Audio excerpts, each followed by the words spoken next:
Kita ke informasi lain, pemirsa, pekan ini Kejaksaan Agung mulai memeriksa 3 staf sus mantan Mendikbud Nadiem Makarim dalam dugaan korupsi laptop 9,9 triliun rupiah. Sebelumnya Kejagung telah menggeledah 2 apartemen milik staf sus Nadiem di kawasan Kuningan, Jakarta. Ketiga staf sus juga dicekal bepergian ke luar negeri.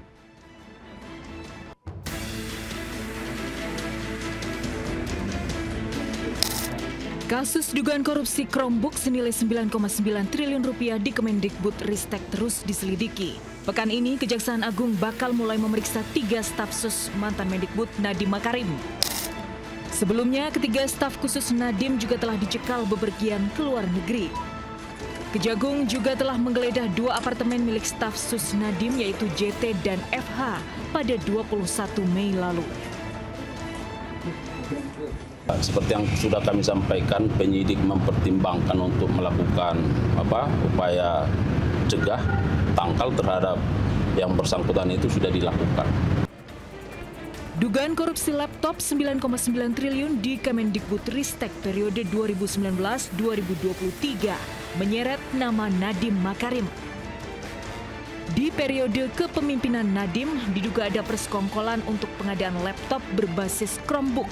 Padahal Indonesia belum memerlukan laptop jenis tersebut lantaran keterbatasan akses internet di wilayah Indonesia. Kejaksaan Agung menyatakan ada peluang memeriksa Nadiem Makarim dalam kasus tersebut. Tim Liputan iNews melaporkan.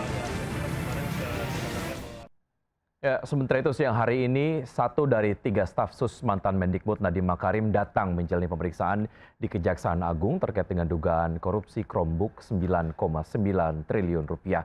Ada Esra Ambarita di Kejagung. Esra, silahkan dengan laporan Anda. Kejagung melakukan pemeriksaan untuk 3 staf sus dari mantan Mendikbudristek yakni Nadiem Makarim, di mana hari ini masih 1 saja yang dilakukan pemeriksaan di Kejagung yakni bernama Vio Handayani. Sementara informasi yang kami terima, 2 orang lagi akan dilakukan dengan waktu berbeda.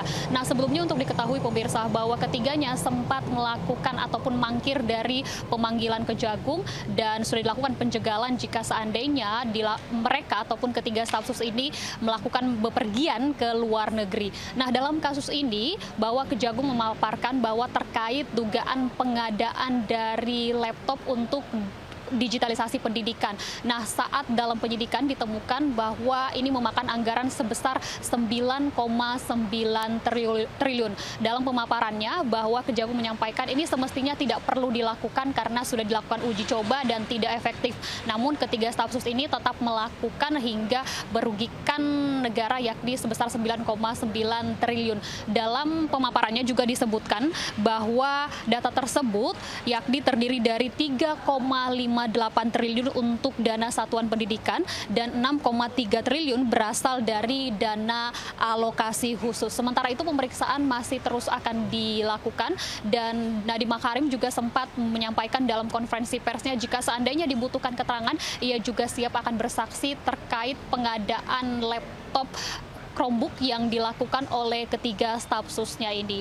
Dari Jakarta, Esra Ambarita, Winar Dimas, dan Irian Syawahyudi, iNews melaporkan.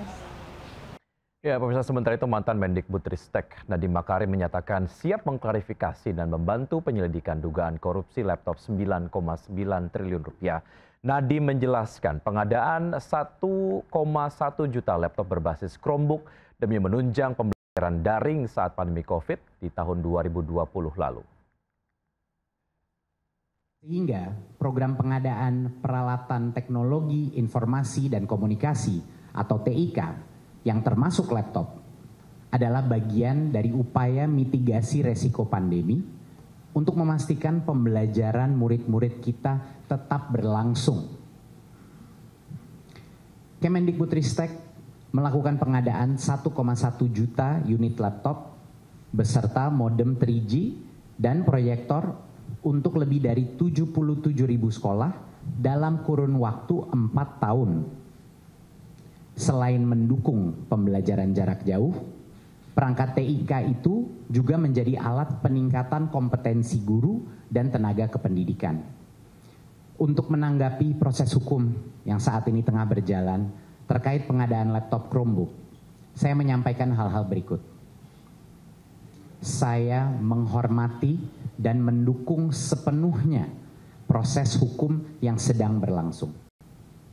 Penegakan hukum yang adil dan transparan adalah fondasi negara yang demokratis.